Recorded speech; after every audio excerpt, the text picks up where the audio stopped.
Christmas has always been my favorite time of year. I married young and had two beautiful daughters, but my marriage was far from perfect. We were young and in love, and I was starting community college, and Denise was starting her senior year when we decided to tie the knot. What made a huge difference was that her family was so willing to accept me, the family I never had, and made me feel like a real member of their family. I can admit it now. I probably loved being part of the family as much as I loved Denise. Our breakup was inevitable. Two teenagers who knew nothing about life thought that their infatuation with each other would make everything else work. I wasn't a star, a super jock, a Rhodes Scholar. I was a regular student, got A's and B's, played on the soccer team to get my diploma, and lost my virginity at 18 to the girl I eventually married. When times get tough, we don't know how to deal with it, and we resent each other. Her family often stepped in and helped when they could, but time after time, the great sex wasn't enough to make up for the difference in our wants, needs, and aspirations. In the end, we gave up. Sometimes I think it's a miracle that we lasted 5 years. Our dedication to our children allowed us to finally see our own problems behind us and to forge a surprisingly amicable truce that centered our girls. Even though Denise and I couldn't live together, it turned out that we got along much better when we were divorced. We shared our daughter's time, lived just one neighborhood away from each other, and worked as a team to ensure our personal differences affected our girls as little as possible. I initially rented an apartment downtown, but ended up buying one of the smaller houses in the same school district just to make it easier. Most of the time, it was much more than I needed, but when the girls stayed with me, I felt at home, and we lived just a couple of miles apart. The area was nice, mostly young families in old small houses. Most people were welcoming, took care of their property, and over the years, I knew many by name and exchanged greetings at the grocery store or while shopping. I started living in the suburbs. This was our fourth Christmas since the divorce. Denise lived with Eric, who I wanted to despise, but he was a decent guy with a great job and lousy taste in sports teams. He took care of my girls without trying to take my place. It took a while, but we developed a friendship, which wasn't a bad thing at all. My child support was just over 1,500, and the children were insured through my clinic. Even though we weren't married long enough to warrant child support, I paid another $1,500 a month just to make the kids' lives better, and to me, that was the only thing that mattered. Spending wasn't easy at first, but when I had nothing to focus on other than work, my numbers skyrocketed. Two promotions in 3 years made the financial aspect much less of an issue, but increased travel made being available to the girls less assured. Denise treated this with understanding and met me halfway. In return, I covered part of the girls' expenses, including music and piano lessons. Christmas was special. We celebrated Christmas with our family. I arrived early, we had a big family breakfast, and opened all the gifts together. I tried really hard to make sure the girls got their favorite things. At 6 and 8, they were still young enough to have simple wishes, and the magic of Christmas was as real as anything else. After lunch, relatives arrived with gifts, and we had a good old Christmas dinner with all the necessary treats. It felt good to be part of something. I had a Christmas jam at work, and Denise didn't. So we agreed that from Christmas until New Year, they would live with me. And anytime she could be free, we would usually work out something so that she could be with the children. It was decided that I would not leave the city, at least not for more than a day. Summers were wonderful when I was able to spend 2 weeks with them, and we usually spent them at the beach. Christmas was still different. Christmas was magical. I was always given a girl's wish list, but I would still start shopping at the end of November to buy the season's essentials, and I didn't skimp. I bought them all so as not to miss a single one. Stores, online auctions, Craigslist, electronic classified sites. I used any means to get the hottest gifts. The first 2 years, I went to hell from Denise for buying everything on the list, leaving them nothing. Now, I received a separate list of things that I was not allowed to buy. So I just finished wrapping my 44th gift in glitter paper, with Barbie for Banna and in paper with Hannah Montana for Alora. The 5th of December is the earliest date I've completed the bulk of my shopping. Of course, I would have grabbed a few more things, including something for Denise and Eric, but I already took care of my girls. The gifts were neatly laid out in my living room, where they will be on display until Christmas, when I bring them to Denise in celebration. The call came from Denise's mother, Sharon. It took me 11 minutes to get to the hospital, but I was still late. Denise and Brianna died along the way. Eric passed away just 10 minutes before I arrived. But Alora, my perfect little Alora, was fighting for her life while in critical condition. She was always a fighter and never backed down from any challenge. She could handle this. I just knew it, and it was an accident. A car swerved out of the way to let a coyote pass. The 18-wheeler behind him did his best to avoid the car in front of him, but ended up fishtailing and hitting a commuter bus in the adjacent lane. This car crossed the median and crashed head-on into my ex-wife's family van. 6 have already died, and one little girl is still fighting for her life. Sharon and I did not leave the baby, and when the doctors came out 6 hours later and announced that the worst was over and she was in stable condition, we fell into each other's arms and cried like children. We never left her side. One of us was constantly present. Sharon called me when my baby woke up and spoke for 3 long days. We watched her slowly recover in the hospital. The worst bruises, cuts, and bruises blossomed on the second day and were just beginning to disappear. I am not a religious person by nature, but I knelt beside her bed, praying to God to take care of her and thanking him for helping her survive this terrible disaster. On December 7th at 1:48, she died without warning, without reason. She was there, and then she was gone. Doctors suspected a blood clot. I suspected incompetence. I finally understood how a person can become so degraded that life can seem meaningless. I returned home and shut myself off from the whole world. After a while, I picked up the phone. Damn, let's be honest. I ripped the damn wires out of the wall so I wouldn't have to listen to another bleeding heart tell me they're sorry for my loss. It was easier with a mobile phone. I just turned it off. Several people from work came and assured me that I could take as much time as I needed. They brought me food and news and left as soon as they felt they had spent the minimum amount of time required by the social situation. Denise's family took charge of the funeral arrangements. They tried to call and even came to see me to find out about my participation. I gave them a check for $110,000 to take care of the girls, almost wiping out their savings. What should I spend it on now? I couldn't bring myself to go to the cemetery, but I took a shower and put on my funeral suit.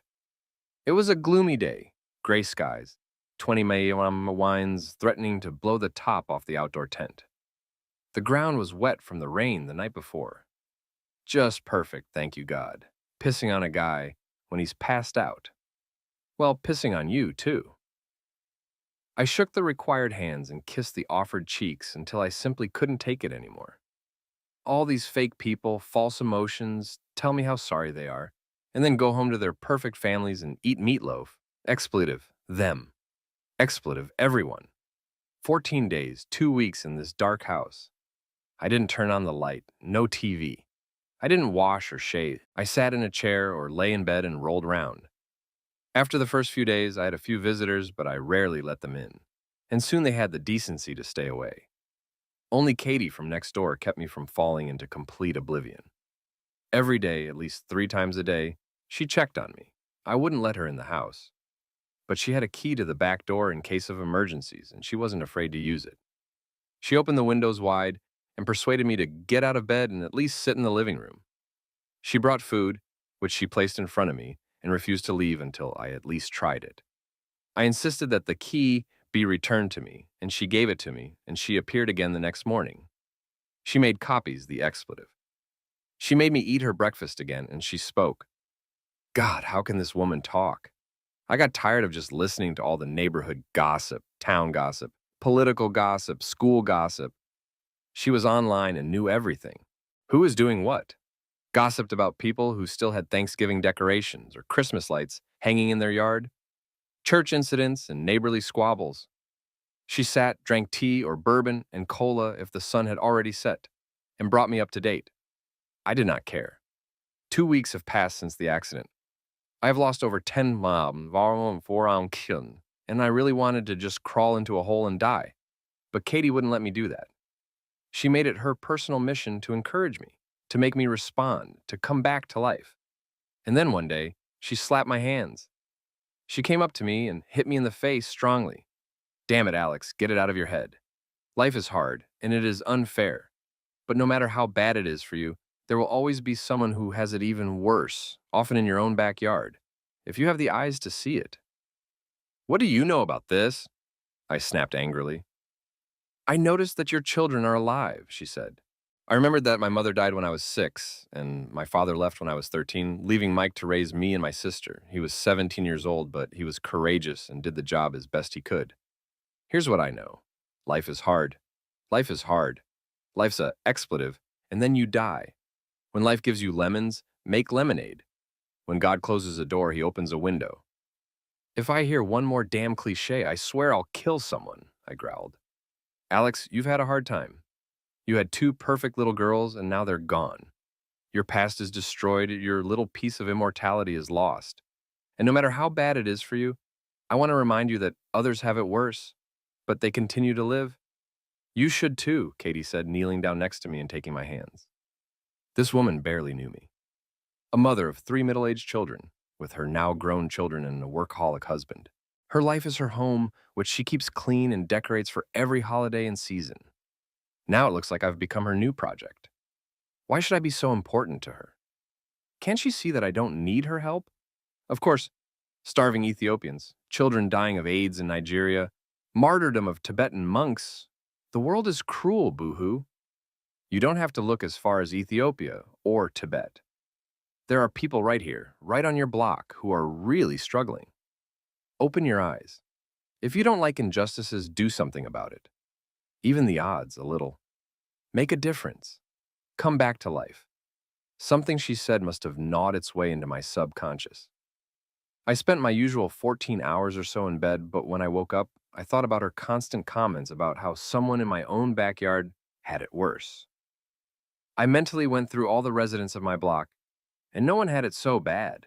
Of course, Neil, who lives 3 doors down, had lost his job, but his wife was still working, and he was looking. The Harrises had a boy on the corner in Iraq, but as far as I could tell, he was fine, and they had 3 other children at home. The Martins across the corner were constantly quarreling, and once the police were even called to them, but they were still together. What did Katie mean? I expanded the search radius to include the neighborhoods surrounding us, and then it dawned on me. Across the alley, 2 houses after Katie's house, 6 months ago, Barry Morrison drove into an empty field behind the local high school and shot himself. I knew little about this family. I only knew that it existed. When Katie arrived, I had already washed off the top 2 layers of dirt and sweat and was drinking a Coke in the living room. Good morning, Alex. It's a beautiful day outside. Why don't we go out on the porch? Morrison? Tell me about them, she said, placing the mug of tea in the microwave, warming it up, then walked out of the front door and sat down in one of the rocking chairs near the entrance. Irritated, I followed her and sat down in the chair next to her. Morrison's Sandy and her daughter Erica. You rarely see her. She works 2 jobs trying to keep the house over their heads. They are still fighting with the insurance company over payments due to suicide. The insurance company does not want to pay for 2 years. He had insurance for years, but changed his terms about 2 years ago. She tried to sell the house, but it is in bad condition and no one is buying. How's the baby? Erica is not doing so well. She goes to a psychologist twice a week and barely talks. The school is talking about keeping her in school, Katie explained. There was sadness in her voice. Did we know anything else about why he did it? Nothing criminal. He wasn't fired, no embezzlement. It's unclear why. Apparently he has been depressed for a long time, but as far as I know, there is nothing underlying the situation. Leaving like this is a harsh thing to do for a family, I told her, finding the whole idea difficult to comprehend, to put it mildly. The poor woman is exhausted to the limit. And what does all this mean for me? I asked. None. It doesn't matter to anyone. They're on their own, alone. Relatives don't help, as far as I know. No, if they exist, we rarely see them. That's for sure. Katie, how the hell do you know all this? I asked. People just like to talk to me. I'm a very good listener. She smiled broadly at me. We sat in silence, enjoying the fresh air and finishing our drinks. You're a good neighbor too, Katie. Thank you, I said softly. That's what neighbors are for, she said, reaching out and patting my arm. That's what neighbors are for. Katie brought me dinner again and realized I was starving. When I finished the whole plate, she began to shine. Let's go for a walk, Alex. It wouldn't hurt to stretch your legs. It became cool and we bundled up a little. She took the lead and we walked a block and turned down the block. We headed back up the next block and she told me all the history and habits of the people of each place we passed. She may have been a good listener, but I had to wonder how she could even remain silent for long enough to hear anything. Everything became clear when we approached Sandy Morrison's house. A signboard for sale made itself felt immediately. The unkempt yard and overgrown bushes indicated months of neglect. This could not help with the sale. The paint on the doors was faded and there were no Christmas lights or decorations. I figured the realtor wasn't earning his commission by letting the house look like this. Through the window, I saw a tabletop Christmas tree about 2 feet tall, 90 centimeters, illuminated with white light. Strangely, Katie fell silent before we even got to the house and didn't speak again until the end of the block. It's sad, that's all, she said. We took a circuitous route back to my house, and our conversation again turned to safe topics about the weather, social problems, and the like, studiously avoiding discussion of the Morrisons. After the walk, I felt cool and invited Katie for a cup of Irish coffee if she wished. We drank coffee in front of my gas fireplace, warming our old bones. Damn my neighbor and her good intentions. Not only did she make me think about something other than my own suffering and the unfairness of it all, but she also made me think about those poor girls behind me and what they must be going through. Damn it, it wasn't fair. I guess I was still not ready for pleasant company. Angry at the world, I threw the mug at the wall, breaking it, and leaned back in my chair, resting my head in my hands, trying my best to hold back my tears. Big boys don't cry. Katie stood up and ran her fingers through my hair before walking out the back door, kindly leaving me alone to wallow in my misery a little longer. December 22nd, just 3 days until Christmas. When Katie arrived that morning, I was already up and dressed. I had my work clothes on, coffee and bagels were ready. You got up early, she remarked, pouring herself some coffee. It's almost 10, I reminded her. Not too early, she laughed. I think lately everything you do before noon is too early. Any plans? I nodded. I thought I'd go to the Morrisons and see what we could do with the outside of the house. Clean up a little, make it a little more presentable if they actually plan to sell it. That's very neighborly of you. I'll have something to do. I need to get out of this damn house. After coffee, she walked with me through the alley, loading a wheelbarrow with all my yard work supplies. The grass was withered but long, and the bushes were out of control.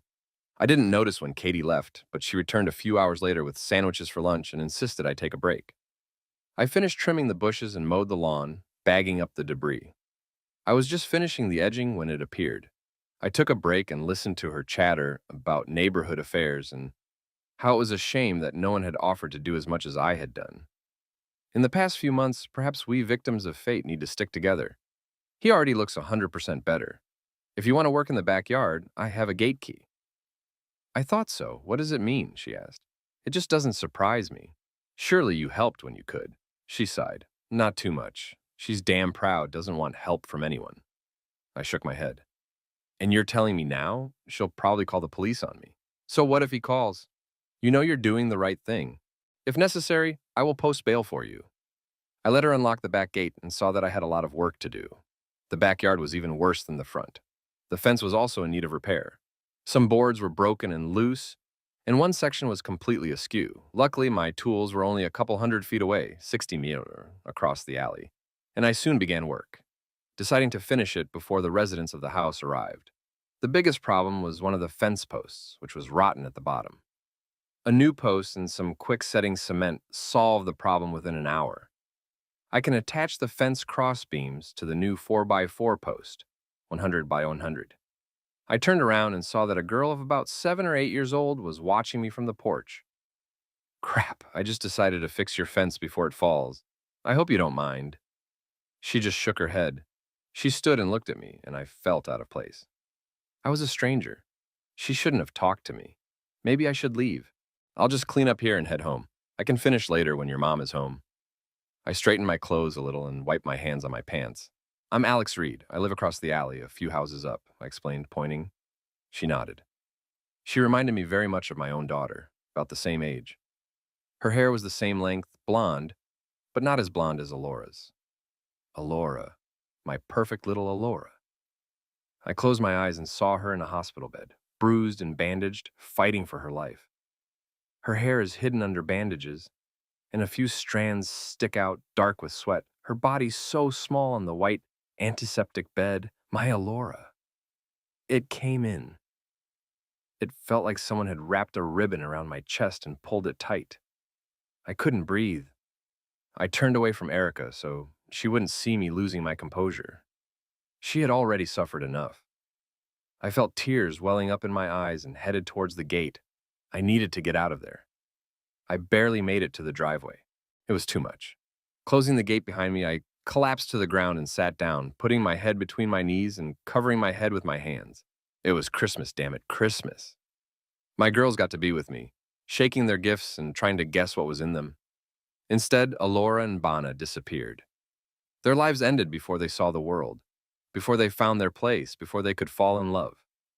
No gift shaking, no more stomach aches from overeating holiday sweets, no late night parties to drive me crazy with worry, no driving lessons, no trying to find the right college, no first bringing the boy home, no test preparation, no spring break, no graduations, nothing, never again.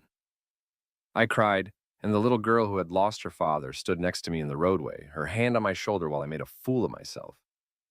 Erica, you know your mom doesn't want you to go out if she's not home. You better go back to the house. Mr. D. Reed will be fine. He's just tired. Come on, go. Katie took my hand and did everything she could to get me to my feet. Come on, Alex. Not here. Let's take you home. I knew she was right. I stood up, wiping my eyes with my sleeve. I'll be okay. Just give me a minute. Pulling myself together, I took a couple of deep breaths and straightened up. I'm fine. I just saw her too early, but I'm fine now. I need to clean this place up and put the fence together. Fine, I will help. It only took us a few minutes to clean up the mess and carry the bags of grass clippings out to the back curb. I took all the tools to my house and returned to finish the fence. I secured the new post with a couple of 2x4s, 50 by 100, and attached 2 panels with Katie's help. It was much easier. When we finished, we both stood back and looked around the yard. Much better. I'll go into the house and make Erica an afternoon snack. That's about all Sandy allows me to do. Why don't you come with me? I don't know if it's worth it. Sandy doesn't know me. She may not want me in her house when she's not there. Never mind, she'll be fine. Just come in for a minute. It takes only a few minutes. I followed her inside through the glass sliding door. Erica sat on the floor and watched TV. I didn't even look in that direction. I was afraid that if I saw the wrong TV show, it would bring back even more painful memories. Where can I wash my hands? I asked. Katie pointed to the door. There. I headed to the bathroom. Don't use the toilet. It doesn't wash off anymore.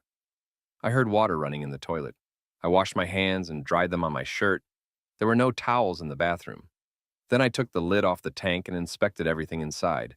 Nothing complicated. The chain connecting the stopper to the handle extension was missing. Lifting the rubber plug, I saw that it was under the lip, the reason for the water leakage. I reattached the chain and checked the flush. It worked fine. I fixed it. The chain just fell off. Katie nodded and went back to making her grilled cheese sandwich. Brianna loved grilled cheese, but the sandwich could not be cut, and the crust had to be removed. I won't cut the crust off my sandwiches anymore. Taking a deep breath, I went to inspect the front door. Katie, I'll go home and grab the sander and paint. This door is in desperate need of help. Sandy won't be home until late tonight, and if we're going to get in trouble over the yard and fence, we better get it triple. 15 minutes later, I was busy with the battery-powered hand sander, removing the worst bits of paint from the door. There wasn't much work. The door was already practically bare. I brought along 3 paint options, all of which I knew were approved by the Homeowners Association. What color paint do you think I should use? I asked Katie. Let's ask Erica. She returned a few seconds later with Erica on her arm. We're going to paint the front door. Erica, what color would you like? We had a choice between white, light blue, and dark brown. She pointed to the light blue one and then sat down nearby to watch. I've already removed the fittings, having sealed the hinges and the lower kick plate. Door kick pad. I laid out a rag on the floor and began to apply a layer of paint from top to bottom. I looked at the girl who was watching me so intently. Next to her, I saw a Christmas tree, so small and bare, with one small package under it. Christmas trees aren't supposed to look like this. They should be large, full of all kinds of decorations, each of which has its own story. Special handmade jewelry with photos of your family members, popsicle stick ornaments showing Elmer's glue, flashing lights of different colors, candy canes and tinsel, and an angel on top. There should be gifts below, folded and scattered so many that you can't even get close to the tree. This was the first year that I didn't have a Christmas tree. We used to go as a family to one of the Boy Scouts' Christmas trees and pick out the biggest, most flamboyant tree we thought would fit in my living room. Then we decorated it together. Christmas songs played in the background, and we sipped eggnog. We spent forever unwrapping garlands, replacing light bulbs that weren't working, and replacing metal hangers on decorations that needed it. It was a whole day. Not this year, and never again. I realized that I had stopped drawing and stared at her. A long drop of paint from my brush flowed down the door. The little girl looked at me as if she understood. "Would you like to help me?" I asked. She looked around as if asking if I was addressing her. "Yes, you." She nodded timidly in agreement. I reached into the paint bucket and pulled out a small brush. I pointed to the dial panels on the lower half of the door. "You can paint here, along the edge of the panel. This should be done with a detail brush like the one you have. Walk through the cracks." She nodded, dipped her brush, and began painting right along the edge of the panel. Doing a good job. "It's perfect like this." I went back to working on the top half and had to work around it, sometimes bending over to paint over it. She saw what I was doing, and I saw the little girl's mischievous heart for a moment as she began to back away from the door, causing me to lean further and further.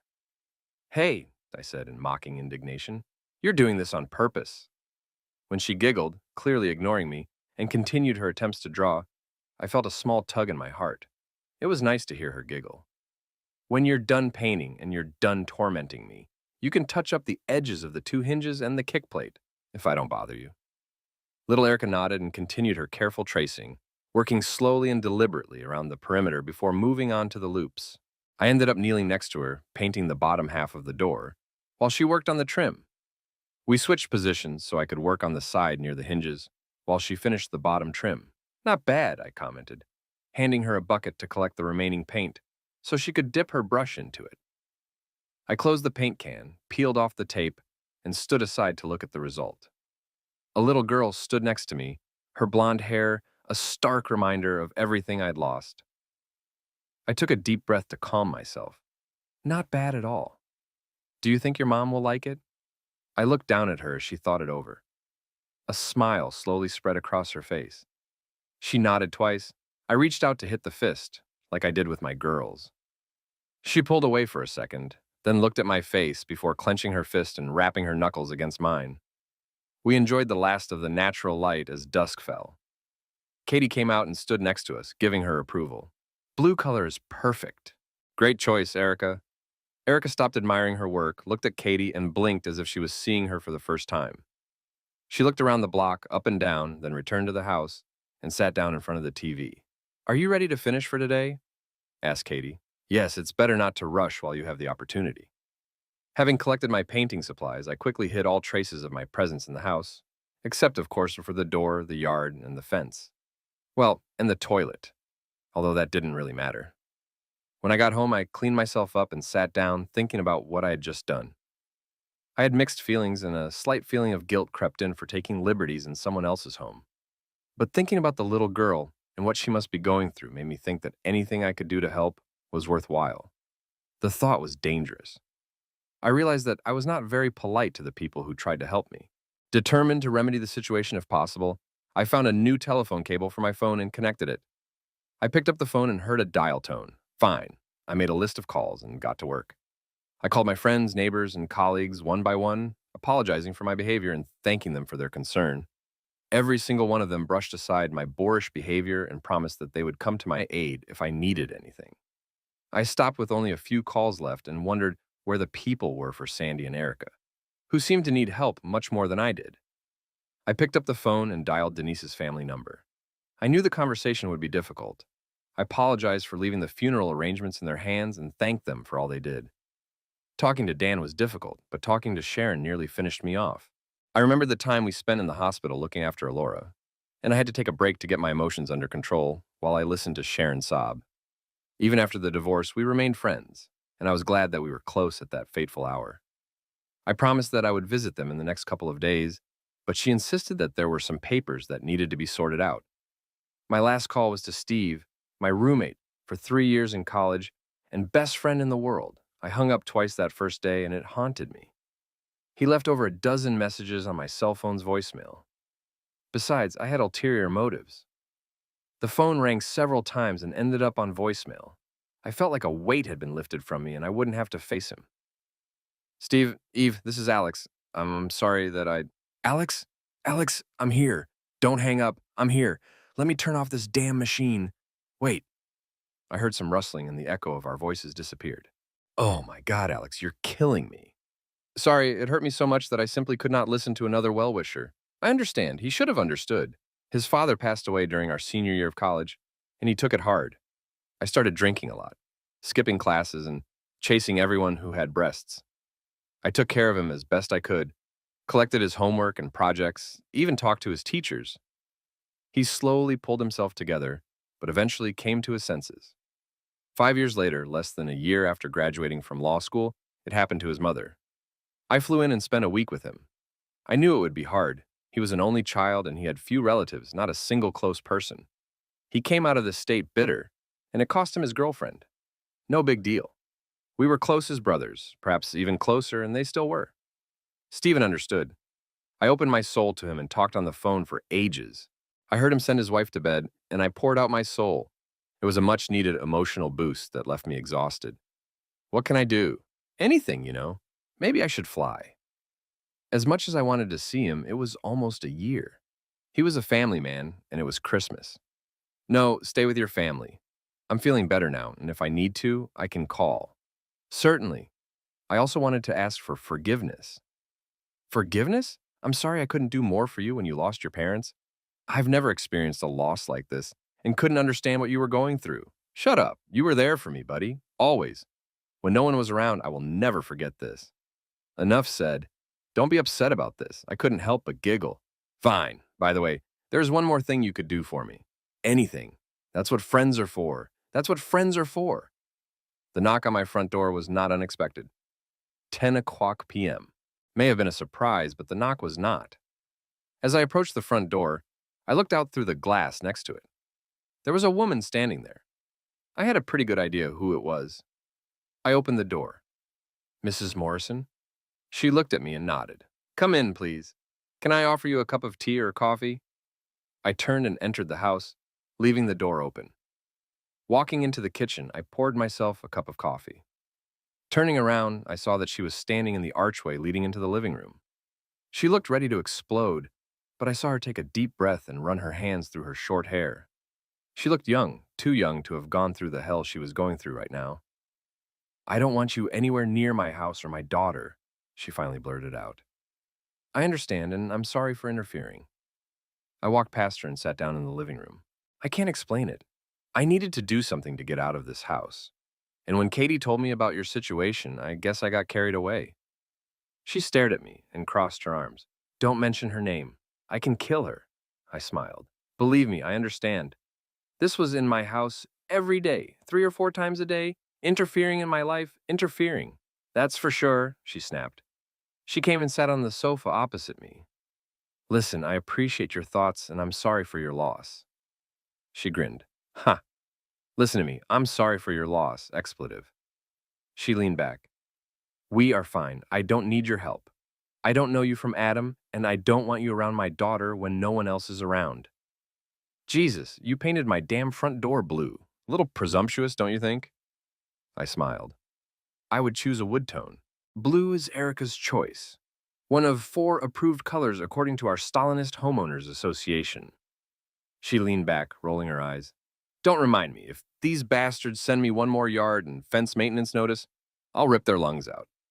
She seemed to calm down for a second, perhaps realizing that these notifications would no longer be coming. I know I should be grateful, but I don't need a stranger interfering in my life. Is it clear? You don't have to do everything for me anymore. I didn't do this for you. I did it for that little girl. You do not know me. I do not know you. Agree? I don't know what happened to you and your family, or why. Not really. All I know is that this girl of yours doesn't deserve what she got. That's all I could think about. I just wanted to help in any way I could. She looked angry. I'm sorry you lost your daughters. It's a pity, but Erica is mine, my daughter, my responsibility, not yours. You're right. I'm not responsible for her. Right, I do not know you. We live 3 houses away, and in 2 years, you have never exchanged a few words with us. For 6 months, we were on our own, and I definitely don't need you to come here now. I don't know you, I don't want to know you, and I'm not sure that I like you. Welcome to the club. A club I'm not sure I like myself either. Forgive me, okay? Now I'm tired. She stood up and stomped towards the front door, abruptly closing it behind her. Everything went better than I expected. December 23rd. I got up early, cleaned myself up, even shaved. I had things to do. Katie showed up in my kitchen while I was preparing breakfast. "At least none of us are in prison," were her first words. "Not yet. You did a good job. Do not forget about it." "I know, but still," she was right. "We should have asked permission." "Hell no. She would never give it." "Then maybe we should leave her alone." "If a man was drowning and couldn't scream for help, wouldn't you throw him a life preserver?" A little too dramatic, don't you think? "No, this is the third time she is drowned and is in complete denial. By the time she admits she needs help, it may already be too late." She looked me over. "You look good. What are you going to do?" "I need to run a few errands, see a few people, go to work, and a few other things." "Don't be late," she said, still in her caring mode. "Do you need company?" "Thank you. I appreciate the offer. I can handle it." "Okay, you have my number. Call me if you need anything." The office visit was excruciating. I went in, thanked management for their understanding, visited a few friends, and let them know I appreciated their concern. The way they looked at me only emphasized how lonely I was. I was glad to get out of there. I stopped at a flower shop and filled a trunk full of Christmas cacti. I toured everyone I could remember, expressing my gratitude and leaving behind beautiful plants. I told everyone the same banal phrase, comparing my prickliness in the last couple of weeks to the roots of a plant. I left a few plants on the doorstep with a note. By mid-afternoon, I felt like I had done my part. I stopped by Denise's parents' house, and Sharon greeted me at the door with a big hug and then burst into tears after wetting my shirt. She led me into the house. "There's something you need to know, Alex." She spoke strangely, and I wondered what was the matter. "Denise left a will. She left you the house and the lion's share of her insurance so you could take care of the girls if anything happened to her." I was stunned. It was so unexpected. I I don't know what to say. Sharon reached out and patted my arm.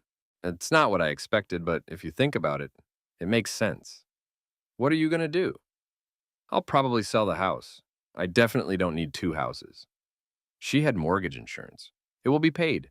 You can rent it out, receive a stable income from it." It was too fast. I couldn't think straight. "I need to think about this. I just didn't expect anything like this." "I understand."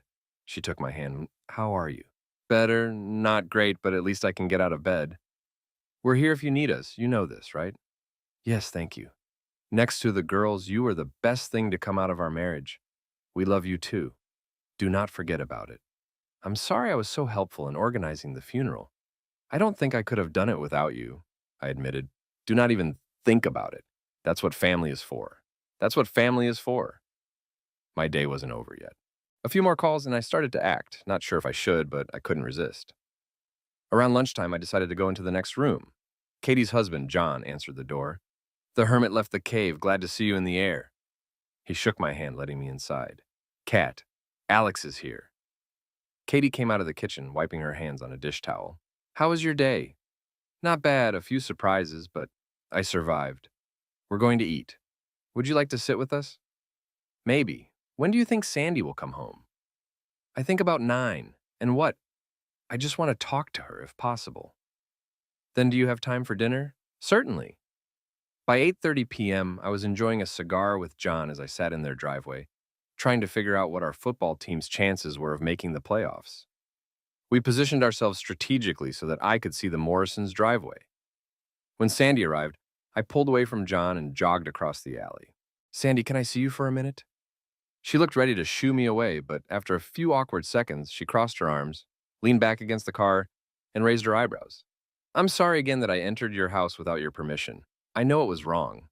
All I can say is that I wasn't thinking very well." She rolled her eyes. "Anything else?" "Yes, I know you said you don't need my help, but I'd like you to talk to someone. I have a lawyer friend who is willing to look into your insurance situation for free. Like you and me, he has experienced several losses in his life, and he would like to help you if he can. If you just call him, he'll see what he can do." I saw that she wanted to say no, but she was thinking about it. She chewed on her lower lip, which I saw was cracked. She looked exhausted. I took out his business card and handed it to her. "It will only take a couple of minutes. It won't hurt." She finally nodded and took the card from me. "This is all. And the last thing. Tomorrow, I'm going to my ex-wife's house to clean out the refrigerator and get rid of her Christmas tree. Now, this is my responsibility. I was going to throw the tree away. This is one of those artificial light-up trees that I have never been able to stand. I thought, if you don't mind and she's not too much of a nuisance, I could bring her here and you could take her off my hands. Otherwise, it will go to the landfill. I quickly spat out those words before she could find fault with me. She seemed to accept that I could interfere. At least that way, she sighed and finally spoke. Fine. It would be nice if that's all. Then I'd like to go inside. My legs and back hurt, and I have to get up early tomorrow. This is all. If you want, you can call Steve tonight. He's a night owl and is waiting for your call. Good night. I quickly left before she had time to change her mind. I had hired Kathy for dinner the night before, assuming everything had gone well with Sandy, and by noon, we were back at the Morrison house and knocking on the door. Erica let us in, and we dragged all our belongings with us. I folded the tree and left it on the doorstep while we made room for it in the living room. After putting it in place, I brought out a large plastic box with Christmas decorations and suggested that Katie and Erica start getting the tree into a holiday appearance. My weekly cleaning crew showed up right on schedule, and I tasked them with thoroughly cleaning the entire house. I've been feeling guilty for the past few weeks, chasing them away, and I've been begging and cajoling them into doing this favor for me. On Christmas Eve, the four-person team set to work like whirling dervishes, rushing through the rooms in pairs, leaving gleaming chrome and sweet smells in their wake. We only had a few hours, unless Katie was mistaken, and I had one more big task ahead of me. The carpet cleaning was a little late, but showed up shortly after the cleaners finished the living and dining rooms, and I moved most of the furniture into the hallway and kitchen. They got to work right away and finished the bottom floor in just over an hour. While they worked, I decorated the front yard and house with Christmas lights. I was hoping Sandy liked traditional multicolored garlands. I didn't really like all white, and used my own garlands to decorate her house. By the time I finished, I was already sweating and nervous about the time. The carpet men left first, reminding me to let the carpets dry for another hour before putting the furniture back in place. They were soon followed by a cleaning crew, who I rewarded handsomely by giving them an extra $100 for coming on Christmas Eve. I moved into the house where the lights were already on and saw that a Christmas wonderland was waiting for me.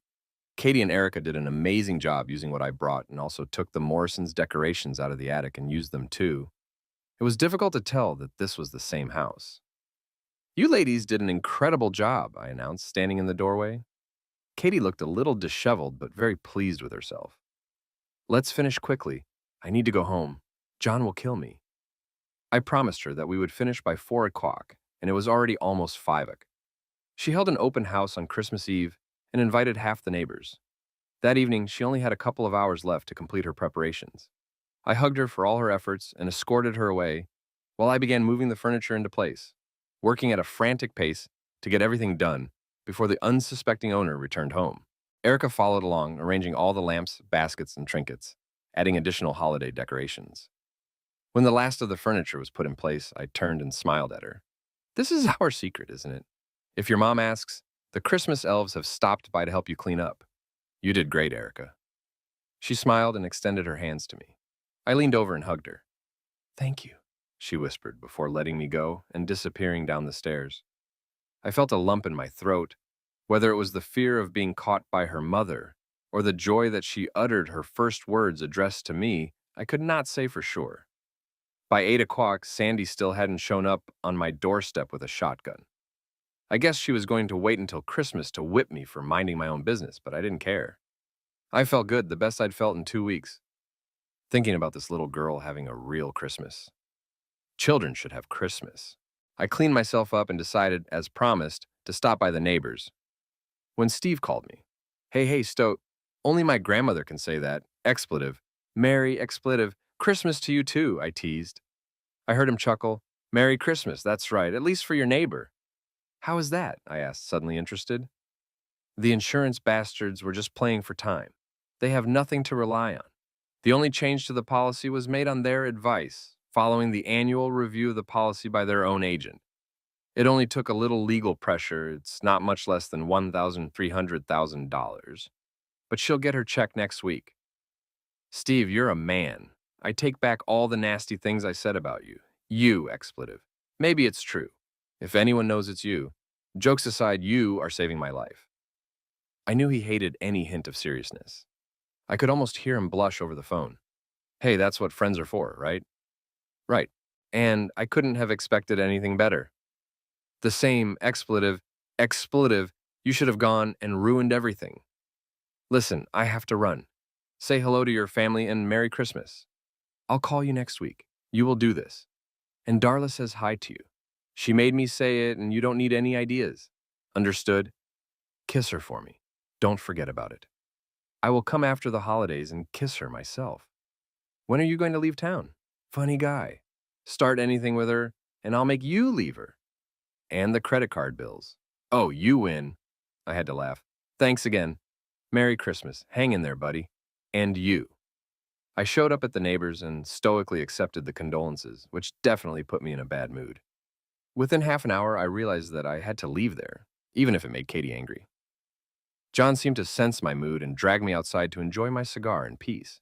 With a heavily seasoned eggnog in hand and a more than decent Rocky Patel Decade steaming beautifully, I was ready to hang in there a little longer. As he headed back into the house, I should skin you alive for this little trick. I heard a voice coming from the direction of the pool and headed there, towards the sound. Sandy sat alone, a large and almost empty glass of wine standing next to her. I know I was bad, but I'm already done. What were you thinking? She snapped. I just wanted Erica to have a good Christmas, and I wanted to help you out a little in trying to sell your house. She laughed, and it wasn't a very pleasant sound. And you too. You've barely met me, and you're so expletive, eager to run me out of the neighborhood. Her words surprised me. Not at all. I'm just trying to combat the injustice of the world a little. What are you even doing here alone? I can't stand the way they look at me. It's like suicide is contagious or something. They don't know what to say. They all avoid me or look at me like I'm a leper or something like that. People can be expletive. She smiled. I'll drink to that. I sat down next to her and silently drank my 80 bits and strength eggnog. We watched as a small group came out and began talking while lighting their cancer sticks. I know you want what's best, Alex, but you can stop now, okay? She said softly. Then the last thing, please. Enough. Steve called. Everything is settled with insurance. You'll receive your check next week. She looked at me as if I had grown a third eye, completely stunned. Is it true? Is it true? She finished the wine, swallowed it, and leaned back in her chair. Crap. They've been dragging their feet on this for 6 expletive months. And then all of a sudden, like this, she snapped her fingers. They're ready to pay. Steve is great. She leaned forward and put her head in her hands. After a few seconds, I saw that her body was shaking. She cried silently. I'm sorry it took so long. If I had been a better neighbor, we could have sorted this out months ago. She sat up abruptly and I saw streaks of tears on her face. No need. Do not apologize. Just don't, okay? Fine. I felt awkward sitting there while she wiped her eyes and turned away from me, looking at the backyard. I leaned over and took her empty glass. Can I pour you a drink? Yes, please. Be right back. It took a few minutes to navigate the crowd around the bar and endure late guests expressing their regret at my loss, as if they knew anything about the loss. Crap, I was happy to be back outside, away from the pitying eyes of suburban moms and their awkward mumbling husbands. I sat down next to Sandy. God, next time you can bring the drinks yourself, I said, handing her a glass of wine. She gave me a wry smile. You volunteered, remember? Don't remind me. That's what you get for being a good Samaritan. That's all for me. Believe me, I learned my lesson. She giggled. I somehow doubt it. My cigar had gone out, and it was a pity to waste it.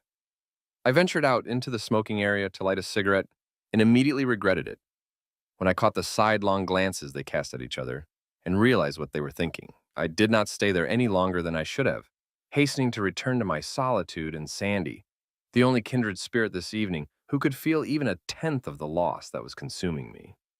I wanted to do one more thing, but I didn't know how she would take it.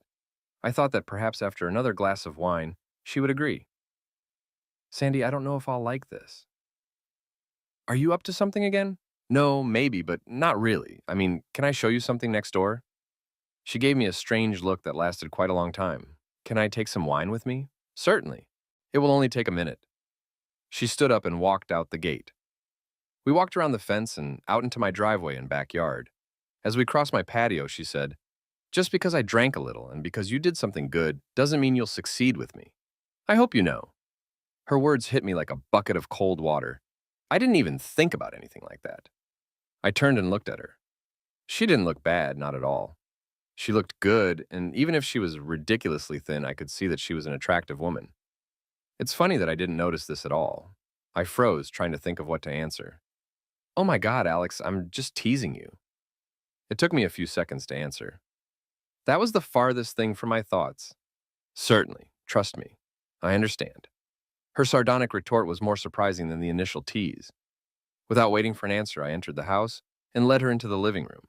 "What did you want to show me?" I turned on the living room light and moved out of the way. Holy crap. I gestured to the pile of gifts. They were for my girls. "I don't know what to do with them." "Is this all for your girls?" she asked, looking at me in surprise. "Yes, I kind of overdid it, that's for sure.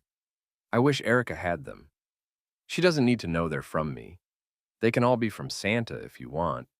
If you don't take them, I don't know what to do with them." "This is too much, Alex. It's a nice gesture, really, but this is too much. Please, no strings attached. Do it for Erica." She was silent for a moment and then turned to me. "Why? Why now?" "I don't know. Look, they're just lying there.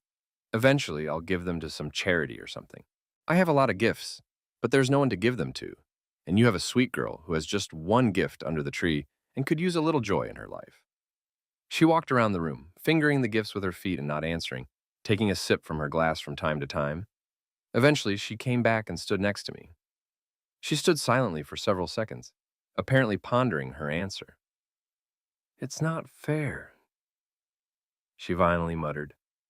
"This was not what I expected, not a damn thing." "Life is as fair as I can imagine," I answered honestly. "Good people suffer for no apparent reason, and idiots seem to easily glide through life without a care in the world.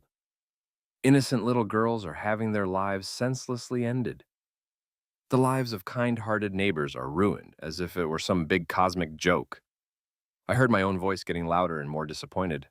Life is an expletive, kick in the ass.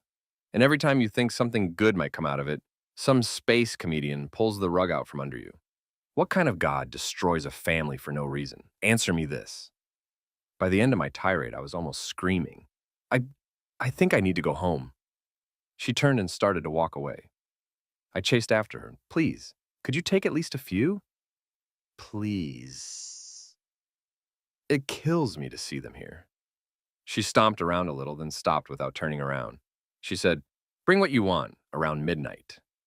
She then slipped out the back door. After she left, it took me a few minutes to come to my senses.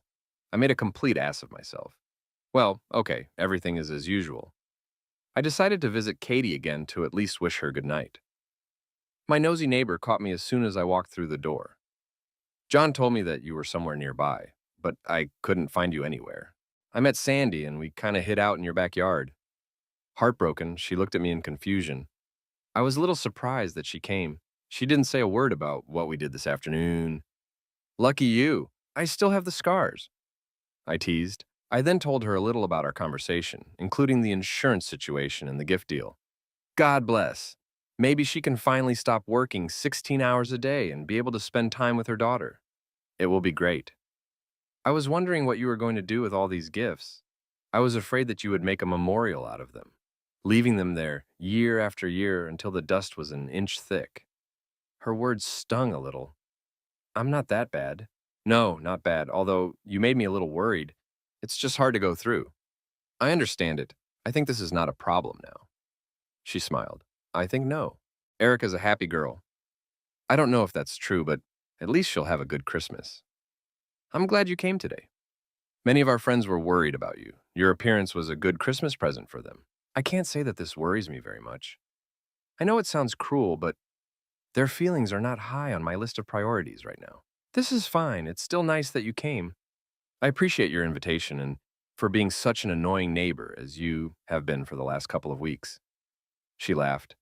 "This is the nicest thing anyone has said to me lately, and in the most unpleasant form." "I think you're feeling a little better." I sighed a little, although I doubted Christmas will ever be the same for me again. She moved closer and hugged me. It will never be the same, but maybe someday everything will be fine. I hugged her back lightly. I doubted it. Returning home, I changed into a sweatshirt and a t-shirt and tortured myself a little by watching The Drummer Boy, Rihanna's favorite. Life was damn unfair. My girls are gone. It was Christmas and I was alone. I will never ever spend Christmas with Brianna and Alora again.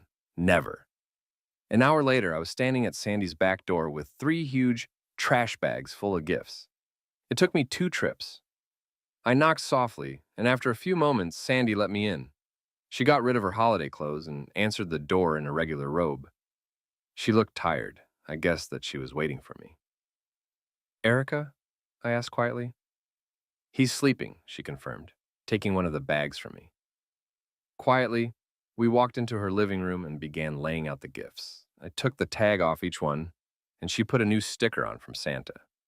She asked me what was in each of them, but I couldn't remember everything. However, I was able to tell her about most things. She must have had some kind of plan because she organized them according to my descriptions of their possible contents, dividing them into neat little piles. After about 15 minutes, I turned around and saw her shaking her head. What? It's too much. My ex said the same thing every year, but the girls never complained. She gave me a wry smile. At least one of us will have a pretty impressive Christmas. Isn't that how it should be? I saw her nod and noticed her eyes sparkle again. I decided to leave everything as it is. Until that moment, I had not perceived Sandy as a woman. I treated her like a person who needed help. But after she dressed up for the party and commented on my patio and the fact that she was wearing only a robe, I was almost ashamed to admit that I was looking at her. She was thin with short, dark brown hair, almost black at the top. She was not very large, but when she moved on all fours, arranging gifts, I looked several times into the upper part of her robe and saw her very feminine breasts heaving. Her legs were as thin as the rest of her, but had decent calves. Some of her movements weren't exactly feminine, and I found myself peeking under the bottom of her robe, looking at her pale inner thighs or glancing at her round backside giving shape to the robe. Her face was cute, a small, upturned nose, a narrow mouth with a curved upper lip, natural eyebrows, fuller than usual above large brown eyes. These eyes were extremely expressive and, to some extent, mesmerizing. I stared at her too often, and eventually she caught me at it. What? She asked. Nothing, I quickly answered, trying to justify myself. I explained, you just look happier than I've seen you before. The corner of her mouth turned up. I guess, for once, you see me when I'm not mad at you. We finished with the gifts. I carefully stood up and carefully walked around the beautifully wrapped gifts. I turned and held out my hand to Sandy as she tried to get around them without stepping on one. She almost made it, but at the last moment, she tripped, knocked over a pile, and fell on me. I caught her and held her, pulling her along with me until the wall stopped my retreat. She looked up at me, and my arms were still wrapped around her, pressing her closer than I intended. Her hair smelled like strawberries. I should be angry with you, she said, pressing herself close to me. I know. I pulled her to her feet, but she clung to me, pressing herself against me. We don't need anyone. There was anger in her voice again. I shrugged, which was hard to do while holding a frail woman in my arms. I do not have anyone. Her gaze softened. I'm sorry, it's not worth it. I'll be fine. Closing my eyes, I thought about my children again. I felt like I was on the verge of a breakdown again. Without warning, her lips were on mine, gently at first. Then I felt her fingers dig into my skin, and she began to kiss me fiercely, pressing her teeth firmly against my lips. I held her tightly to me and opened my mouth, responding to her ardor. It was like nothing I had ever experienced. She pressed herself against me, kissed me, hugged me, hit me, scratched me, and I stood hugging her and absorbed it all. I waited for her to calm down, and when she didn't, I reached down and picked her up by the ass, holding her tightly as her legs wrapped around me. She bit my lip hard, and I tasted blood, and her claws dug into my shoulders. I felt anger and disappointment in her, a desire to somehow fight off the injustice of all this. I echoed those feelings, accepting them, expanding them, and returning them in return. Yes, I was angry too, furious. The taste of his own blood on his lips only added fuel to the fire. Like everything else, her taking out her anger on me when I was the only one in the world trying to help her was blatantly unfair. It hurt me too. I've lost so much more. A lot of things. I'm tired of being treated like dirt. Wrapping one arm around her from behind, I grabbed her hair with the other and pulled her back, making her sigh. I lowered my mouth to her slender neck and bit it, sucking her flesh. Both of her hands reached for my head, tangled in my hair, and pulled my face towards her. Her thighs slammed against me, and her bare feet stamped the tattoo on my back. Sandy pulled my head back by the hair, and I loosened my grip. She looked into my eyes, which were filled with pent-up emotions. "Damn you!" she gasped. She leaned down and pressed her lips to mine again, still fierce and inexorable. I turned and pushed her against the wall, pinning her with my body. My hand dropped and slid into her robe, meeting only bare flesh. I grabbed her breasts and squeezed, making her moan into my mouth.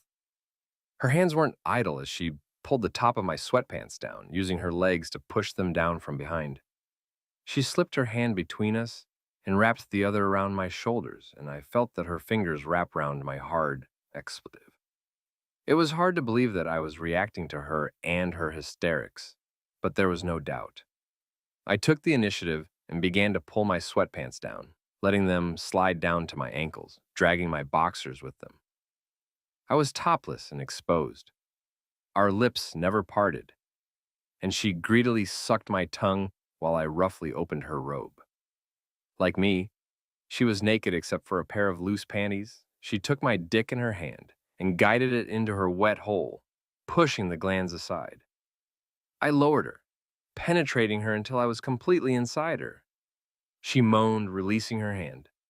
She grabbed my hair and pulled me back, moving her lips away. "You bastard," she gasped. "Expletive," I growled. I pulled my hips back and thrust into her hard, pushing her into the wall, eliciting another gasp. I felt anger rising inside me. I knew that I wasn't really angry at her, but at the fact that she had become an unwitting victim of my rage. I pushed my dick into her forcefully, starting my grinding. Pulling away, I did it again, even harder, trying to drive her straight into the wall. She gasped as if I had hit her. "That's it, expletive me," she whispered rudely. "Come on, expletive me, you freak, like everyone else." I grabbed her buttocks and pulled her away from the wall, lifting her off my dick and then letting her go, letting her weight fall on my aching dick. One by one, I slid my hands under her legs. Her hips rested on my forearms, and my hands grabbed her buttocks tenaciously, digging my fingers into them. She laced her fingers behind my neck and leaned back, exposing her upper body to my gaze.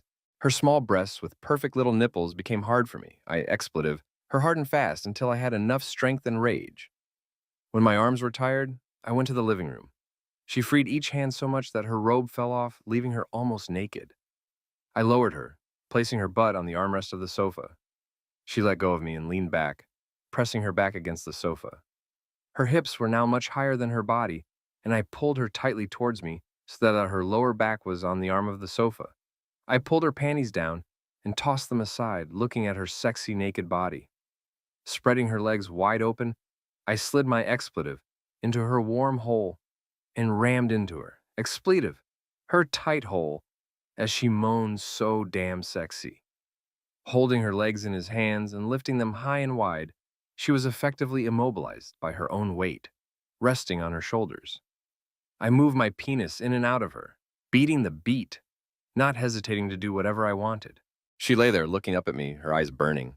I didn't want to look into those accusatory eyes. Lifting her up, I roughly turned her over, and her smooth, soft ass rose up, resting on the arm of the sofa. He spread her legs and impaled her again, entering her deeply on the first stroke and making her moan. I held her hips tightly and released my sensations through my thighs, expletive, her furiously with all my might, looking between us. I was hypnotized by the sight of my thickness stretching and filling her with each stroke. Her flesh pressed against me, stretching outwards before giving way. Pulling away from her, I spread her buttocks with my hands and began to play with her pink slit, pushing the head of my penis into her and watching her whole stretch indecently wide to accommodate me. I slowed down the pace, stretching her poor ass cheeks hard and slowly pushing my expletive into her.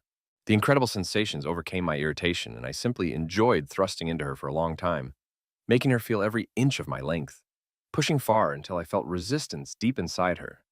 I couldn't stand it anymore. Grabbing her hips, I leaned over her, pounding into her, filling her.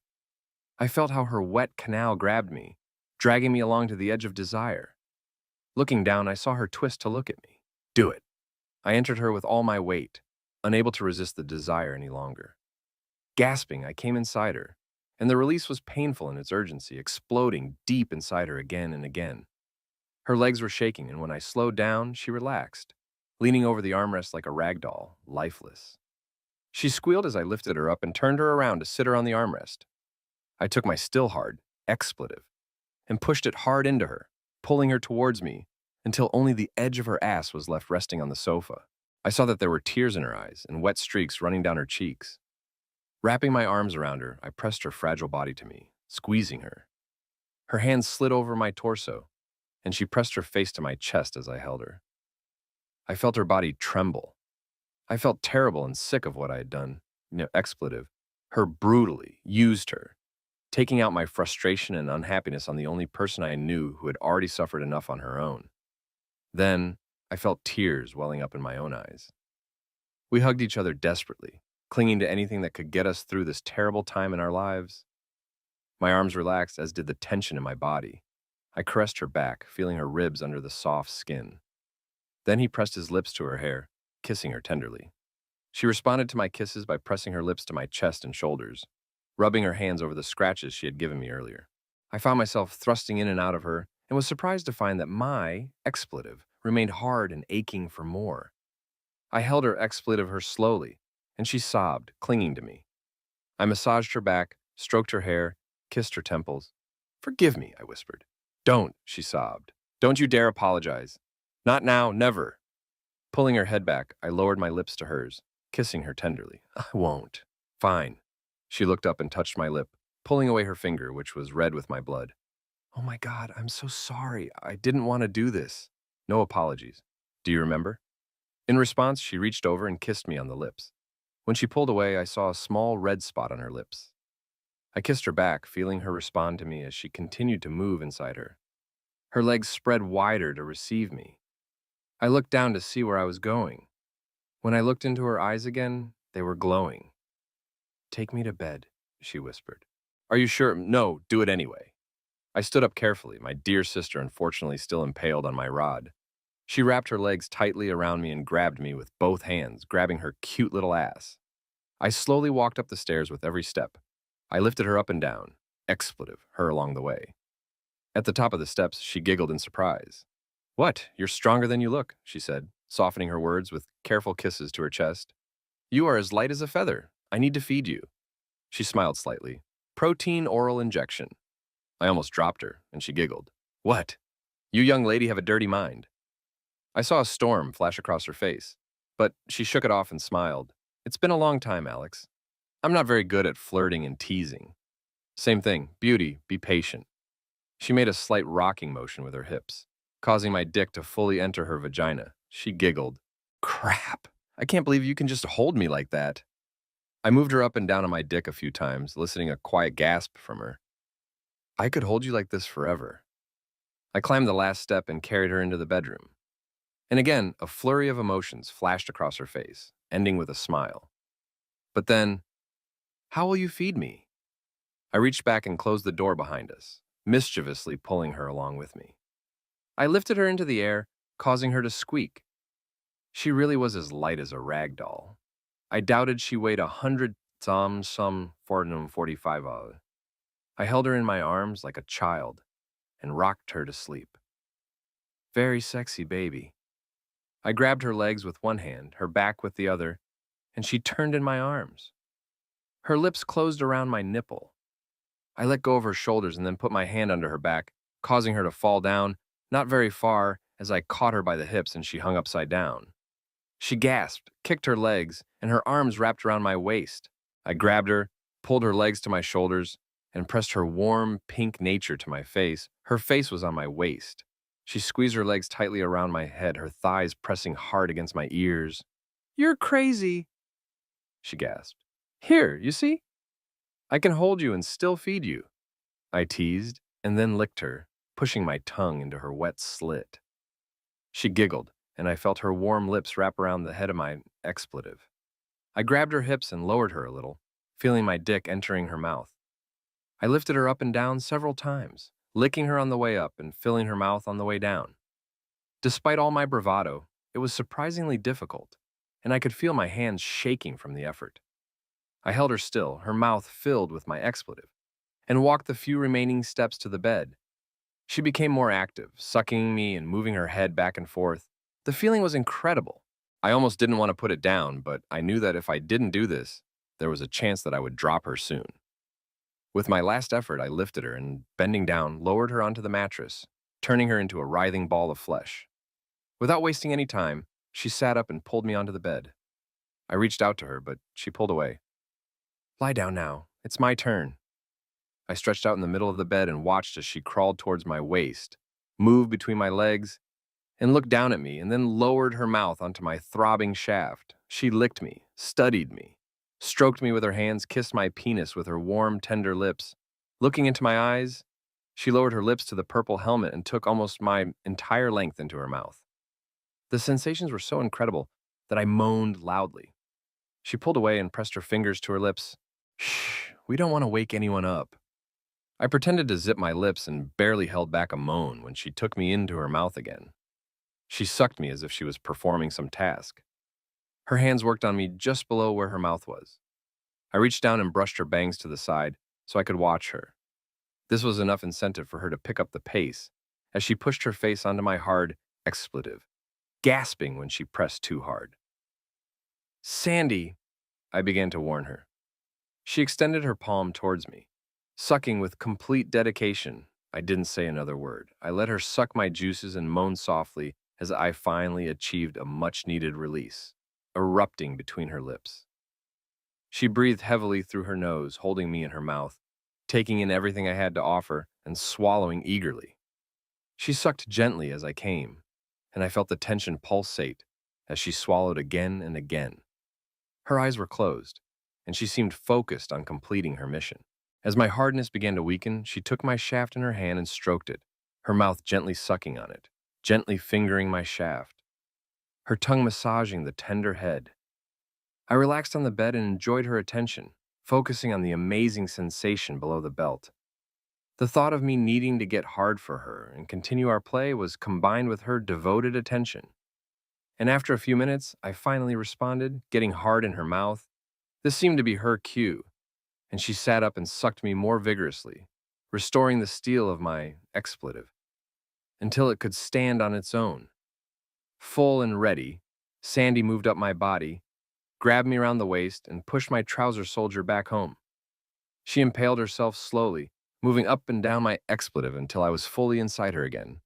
Then she rested against me all the way and stretched sweetly. It was beautiful, her slender body pointing upward, her arms reaching to the sky, her head thrown back, the curve of her ribcage accentuated by the hollow of her belly, her perfect small breasts standing boldly and eagerly, the pink tips showing off their small, firm cap. After a few moments in this position, she relaxed with a sigh, leaning back and leaning forward until her hands rested on my chest. Thanks for the food, she said with a teasing smile. You're amazing, I admitted. It's nice to hear such words from someone. It's been a long, long time. I reached for her and she slid onto my chest and I hugged her. What a pity you're so beautiful. You don't have to say this, she said into my shoulder, but you are like that. I held her, thrusting my hips, expletive, her slowly as I held her. I'm not like that. I know, everything is fine. I reached up and lifted her face so I could lean forward and kiss her. It was a long, gentle kiss, and then I just hugged her. I continued to move my hips gently, not wanting to lose contact with her, staying hard and filling her. Just hold me a little, okay? As much as you allow me, I assured her and wrapped my arms around her, hugging her to me as if I would never let go. I felt her trembling, her arms hugging me tightly, her back tensed and fell spasmodically, and I heard her crying, clinging to me. I didn't try to calm her down or console her. I just held her, peppering the top of her head with kisses, holding her tightly to me, and pushing my dick into her over and over again. We spent several long minutes like this until she gradually relaxed, and her death grip on me loosened. I loosened my grip, allowing my hands to explore her body freely, stroking it, caressing it, cupping her tight little ass with my hands and thrusting into her.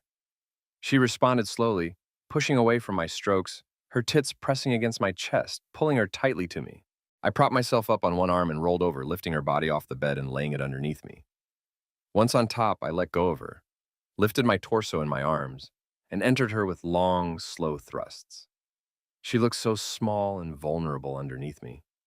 I leaned down and kissed her, and she grabbed my head and kissed me back hungrily.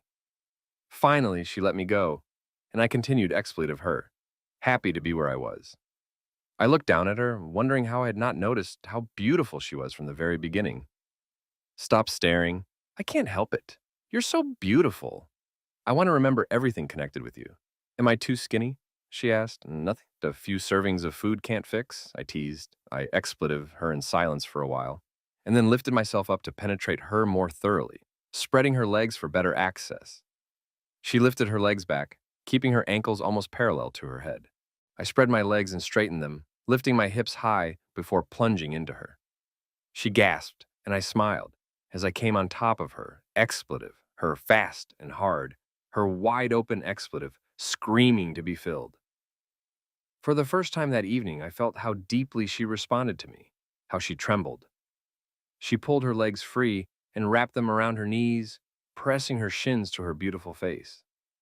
I dropped to my knees, leaned over, and pressed down on the back of her legs, expletive, her as fast as I could, feeling the need to come building inside me, harder. She breathed harder.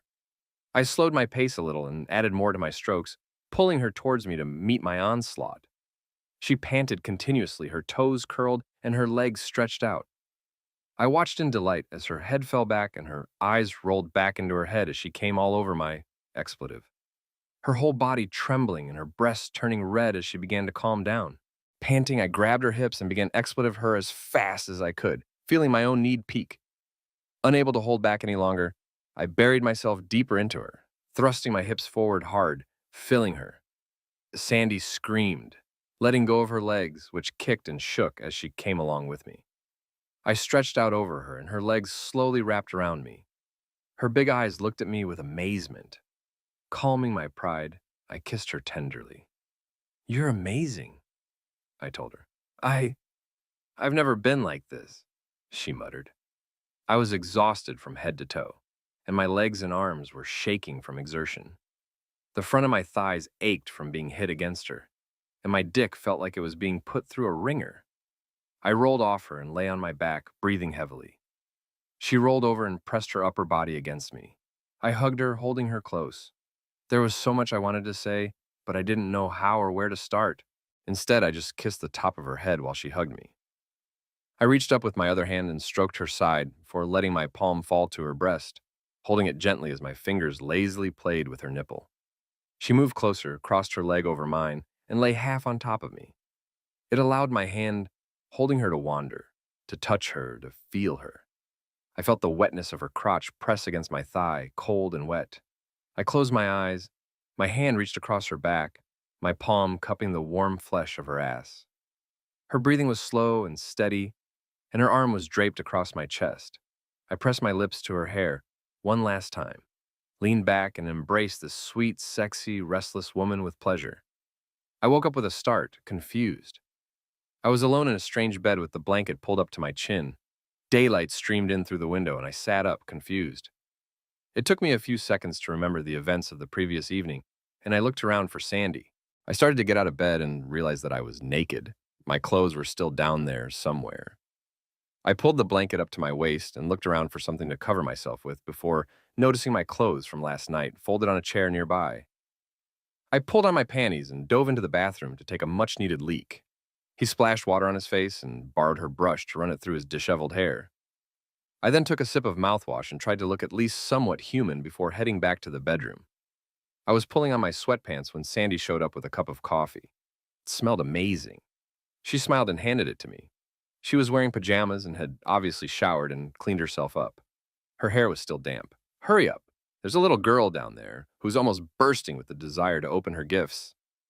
I took a sip of the coffee, hot and strong, then passed it back to her for a second while I pulled on my shirt. I straightened it out and picked up my coffee to take another sip. She watched me intently with a slight, sad smile on her face. I started to speak, but she interrupted me. "No, let's not talk about this now. We both needed it but it didn't have to mean anything. It just happened. I don't regret it. Now we need to go down. Walking up to her, I took her chin. I could see she was nervous and wondered if she had been rehearsing that little speech. I leaned it down and kissed her gently, continuing to kiss her until she responded. I just want to say that you are amazing. Is it true? You keep saying that, she teased. What will Erica think? I told her you had a sleepover. She can probably guess what that means. Kids these days are so precocious. But she doesn't seem to mind. Expletive. I feel like a jerk ruining her Christmas with you. She hit me, her small fist slamming hard into my chest, almost causing me to spill my coffee. Shut up. It's because of you that she has a Christmas worth remembering. She turned and headed down the stairs, and I had to take my eyes off her cute little ass before I had a physical reaction that would be almost impossible to bear. I noticed that she moved unsteadily and wondered if she was in as much pain as I had been this morning. Maybe even more. We headed straight to the living room and sat on the couch, a foot apart from each other, while Erica waited for us, standing next to the gifts, almost shaking. She watched her mother with concern, glancing in my direction just long enough for her to smile quickly. When her mother nodded, she dove into the gifts, grabbing the closest one and tearing it open. She oohed and ahed over each new gift while the pile of unwrapped toys became smaller and the room gradually filled with more and more toys. She squealed and jumped up and down as she opened her iPod Touch and pulled out a $150 iTunes gift certificate. She had been pretty quiet up to this point, but then she ran up to her mother and hugged her tightly. He knew, Mom, he knew, she screamed with joy, stopping to open her gifts, to open the box containing the iPod and pull it out, examining it carefully and holding it reverently in her hands. I felt a warm hand rest on my arm and squeeze it gently. I twisted my wrist and took her hand in mine, intertwining our fingers. I looked at Sandy and saw tears in her eyes. With a sob, she carefully brushed them away. As usual, the new clothes were dealt with quickly, tossed into the growing pile. But she examined each item, holding it close to her body, asking her mother's opinion on some of them before moving on. I listened to Sandy laugh at her daughter's antics and thought it was the most beautiful sound I'd ever heard.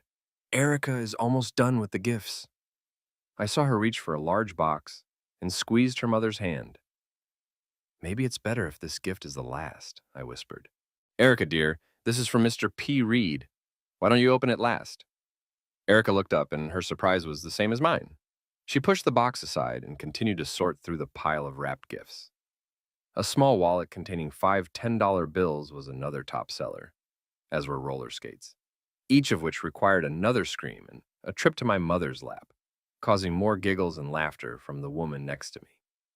Sandy smiled widely as she took the wrapping paper from her daughter and filled the trash bag with it as she received it. I was torn apart. All the gifts I had so carefully chosen for my girls were disappearing.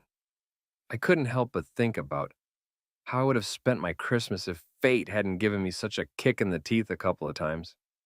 I felt tears welling up in my eyes, and I lost my breath. Sandy moved closer, pressing her leg against me, holding my hand tightly in both of her laps. Then I saw the joy on young Erica's face and wiped away my tears. Taking a deep breath, knowing that this is what my daughters would have wanted, their hearts were as big as the world. I felt Sandy's head lean against my shoulder, and I squeezed her hand again. Finally, the gifts are over. There are 2 gifts left. The one that was there that first day, the one that seemed so far away, but it was actually just 3 days ago, and the biggest one. She looked at us, then began to tear the paper off her mother's gift. Inside was a book-sized jewelry box, and she opened it with a squeal. Grandma's necklace? She asked. You always liked it, Sandy said. Erica walked over and sat between her mother's legs, brushing her hair to the side so her mother could secure the chain around her neck. Now I could see that it was an old-fashioned locket, and Erica clung to it as if she would never let go.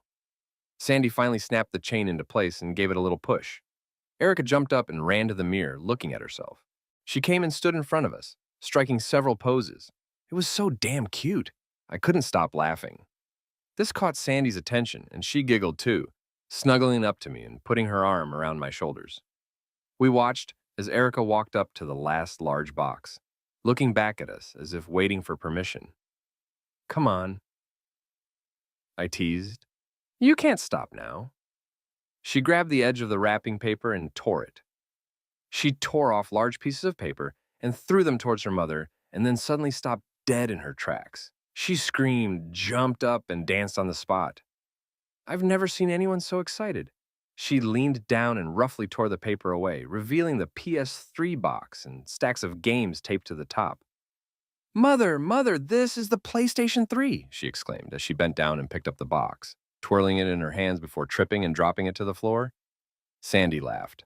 Carefully, you don't want to break it before you have a chance to use it. Erica climbed over the coffee table between us and climbed onto my lap. She hugged me tightly and squeezed me so hard that I thought she might break something.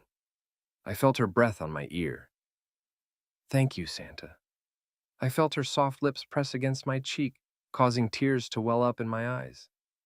I held her close to me. I hope you like your gift. I felt tears welling up in my eyes, threatening to overflow, and I clung to her for a few seconds. Come on, open it. She jumped up and began tearing open the box, taking out the games, instantly putting them into piles. She looked so much like her mother. I felt Sandy shift on the couch next to me and turned to her, just as her arms wrapped around me. She kissed me on the cheek. Thank you. I hugged her. I should be thanking you. I never thought I'd be able to enjoy Christmas again. She smiled. It would be terrible, she said quietly, if Santa couldn't enjoy Christmas. I thought we were finally done, but Erica went behind the tree and came back with 2 gifts wrapped in newspaper comics. She gave one gift to her mother and the other to me. Sandy and I looked at each other, then she opened her gift. Inside was a handmade ornament that depicted their little family. Sandy, Erica, and their departed father smiling as if everything was perfect in the world. The picture was framed using popsicle sticks and had pipe cleaners glued to it. It was so sweet. I can't put it into words. If we hang it on the tree, then Dad can share Christmas with us from heaven, Erica explained. I saw Sandy choke and then hug her daughter tightly. This is wonderful. Hang it, Mom, Erica insisted. Sandy stood up and hung it in the middle of the tree, carefully turning it so it faced the room. I like it, Erica. Thank you. Erica stood in front of me, shifting from foot to foot. Your turn, she announced. I carefully unfolded the paper and saw a drawing, hand-drawn with colored pencils on light cardboard. It took me a second to realize what it was. We are painting the door, aren't we? Yes, and this is a mother who is trying to look angry. She pointed to the figure on the side. It must have taken her a while. The picture was quite large, over a foot tall, and she carefully drew the door in great detail, coloring it blue and decorating it with little Christmas decorations. There she was on her knees, painting the bottom, and I, bent at the waist, was painting the door right above her head. I pointed to the figure to the side. If she's angry, why is she smiling? Erica laughed. She's just trying to be angry. She's really happy. You just can't show it to her. She has to pretend to be sad because Dad is gone. I picked up the photo and then ostentatiously hugged her. This is my favorite Christmas present. I'm going to frame it and put it on my desk. Erica climbed onto the couch and hugged me. Will you connect my PS3? Of course I'll connect, I said, hugging her back. I'll make breakfast, Sandy announced. I looked up and saw her wiping tears from her face again. What a storm of emotions. It only took a few minutes, and we connected the gaming system while Erica debated which game to start with. She barely had time to load it when we were called for breakfast. Mom, am I? Erica pouted. This is not going anywhere. You can play after breakfast. It was surreal sitting at the table with eggs, toast, and sausages on a plate and a glass of orange juice at the ready. Erica had a bowl of cereal and a tall glass of milk, just like in an ordinary family. I was still amazed at how talkative Erica became when she told us about her gifts. Can Taylor come over and play with us later? She asked. We'll see, Sandy told her.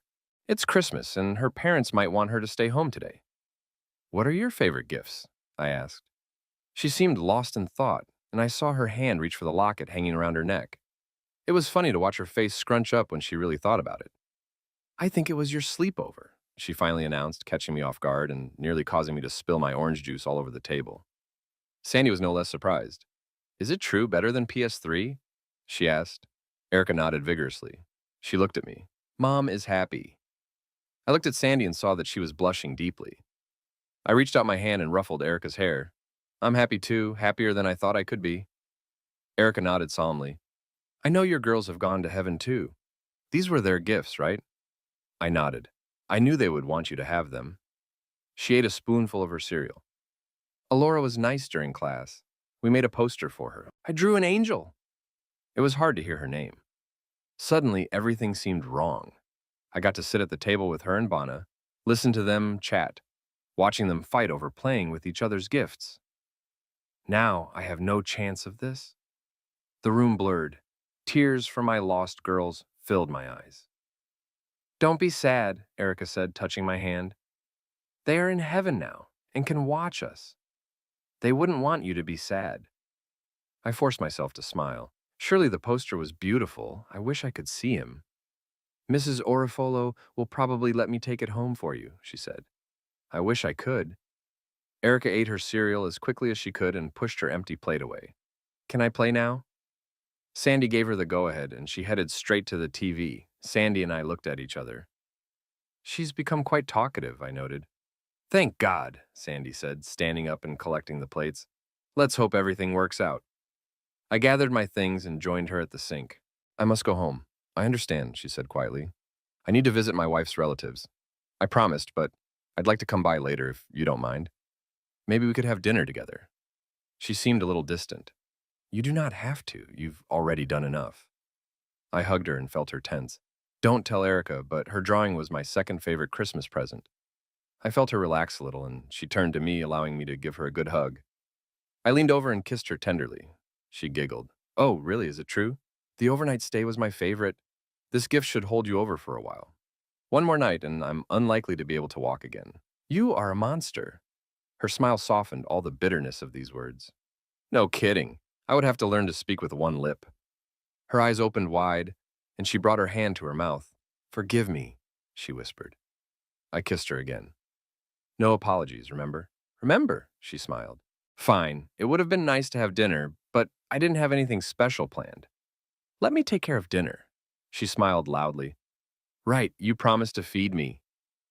This made me blush. Actually, if you're not in a big hurry, maybe feed me one more time before you go. I looked at Erica. She'll be fine. You won't be able to tear her away from these games for several hours. She took my hand and led me to the stairs. Half an hour later, I fed her, but not before I had proven to both of us that we were perfect for each other. It was quiet and gentle, and just what I needed to let me know that the previous night had not been a one-time fluke. A year has passed since that first Christmas. Things weren't always easy between us. We still had sharp edges and wounds that didn't heal quickly, but we didn't give up. Any talk about keeping Erica in school quickly ended. She's a straight-A student, smart as a whip, and even talks about how she's going to play volleyball. That Christmas, her spell of silence broke within 6 months. I moved in with Sandy and Erica, and we became landlords, renting out my 2 homes and using our newfound wealth to buy out several foreclosed homes, renovate them, and rent them out. Sandy quit her job and was enjoying her new career as a real estate tycoon. Even renting became a headache. By September, we were talking about getting married and decided to skip the big ceremony and fly to Vegas for a mini vacation and a quickie wedding. We even convinced Katie and John to join us for a couple of days. Katie was our matron of honor. Steve and Darla also surprised us with their appearance. He insisted that if I was going to volunteer to wear the noose again, he would be my best man. He's always been like this. Now we are packing gifts for Erica. I think overdoing it at Christmas is a habit I'll never break. Every now and then, I can't help but pat Sandy's belly. Erica's thrilled to have a baby brother by summer, and I'm excited about our new Christmas tradition. I can repeat our first Christmas sleepover. Sandy even wore the stupid, ratty old robe she promised never to get rid of. Christmas will always be bittersweet for me, and sometimes I still feel sad and need a little time alone to think about those little girls whose lives were so unjustly cut short. I miss them terribly and think about them every day. Christmas will never be the same again, but I'm not complaining.